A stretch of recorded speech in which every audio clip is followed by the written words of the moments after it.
दोस्तों, हर साल 3 मार्च विश्व स्वास्थ्य संगठन ने इस दिन को विशेष महत्व दिया है। चाहे ये कुछ रोगों के प्रति जानकारी एवं कुछ कारणों से जिससे वातावरण हमारा प्रदूषित होता है वह, जैसा कि मैंने पिछले वीडियो में आपसे बात की थी, ऐसे ही मैं संक्षिप्त में कहना चाहूँगा कि पर्यावरण में जिस प्रकार की चीज़ें प्रदूषित होती हैं, जैसे जल का प्रदूषित होना। जिस प्रकार आपने कुछ साल पहले देखा साउथ अफ्रीका में पानी की कमी हो गई थी, इससे भी कई समस्याएं बनी। तो हमें भी इस बात का ध्यान देना चाहिए कि भारत में ना तो हम पानी को ख़राब होने दें और ना ही हम पानी को फालतू में खर्चें। जिस प्रकार आप देखेंगे पानी बहुत महत्व है, ऐसे ही उससे बचने वाले जो जंगल हैं, जहाँ पे पेड़ पौधे उसको हम उगाते हैं और उससे जंगलों में रहने वाले जो जीव हैं, जंतु हैं, उनका भी बचाव होता है। इन सब का संरक्षण बहुत ज़रूरी है।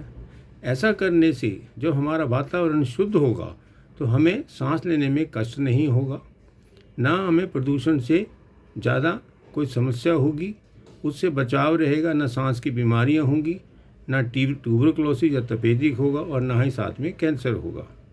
इसके बचाव के लिए हम जो कारखाने हैं और यातायात है, उससे हम प्रदूषण से होने वाली जो चीज़ें हैं, उन्हें कारणों पे हम रोकथाम के लिए अपने प्रयास से काफ़ी हद तक जलवायु को, वातावरण को हम खराब होने से बचा सकते हैं।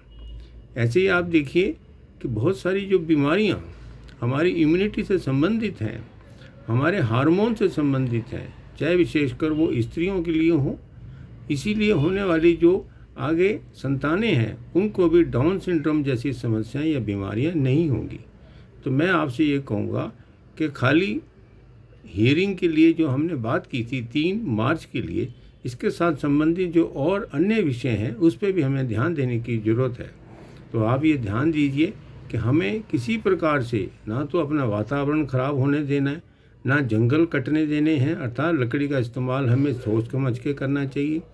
ऐसे ही हमारे जो जीव जंतु हैं, जो कि इकोलॉजिकल बैलेंस बना के रखते हैं, उससे हमारा भला होता है। जब गर्मी ज़्यादा पड़ती है, चाहे ग्लोबल वार्मिंग ज़्यादा हो, तो ये जीव जंतु जो है जंगलों से हट के शहरों में आते हैं और हमें नुकसान भी पहुंचाते हैं। तो आप ये समझिए कि खाली एक बीमारी ही नहीं, बल्कि वातावरण को शुद्ध रखना ये भी हमारा उत्तरदायित्व है, जिसके बचाव के लिए हम उसका भरपूर फ़ायदा उठा पाएंगे। ऐसे ही अपने जो आने वाले भविष्य में संतानें हैं, उनको भी हम अच्छा जलवायु का एक प्रकार से वातावरण दे सकते हैं और बहुत सारी बीमारियों से हम खुद भी बचेंगे और हमारे बच्चे भी बचेंगे। धन्यवाद।